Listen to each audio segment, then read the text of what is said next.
একজন ক্যাপ্টেনের প্রথম দায়িত্ব কর্তব্য গুরুত্বপূর্ণ।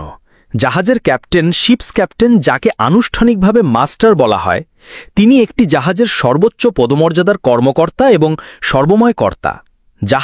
জাহাজের সমস্ত নাবিক, ক্রু, যাত্রী, পণ্য, কার্গো এবং পরিবেশের নিরাপত্তার জন্য চূড়ান্তভাবে তিনিই দায়ী থাকেন।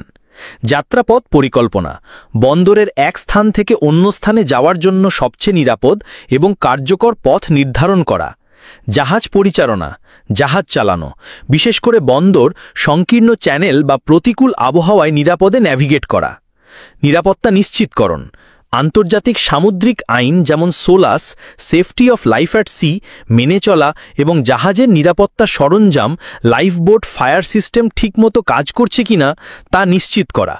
জরুরি অবস্থা মোকাবিলা, আগুন, ঝড়, সংঘর্ষ বা অন্য যে কোনো জরুরি পরিস্থিতিতে নেতৃত্ব দেওয়া এবং দ্রুত সিদ্ধান্ত গ্রহণ করা।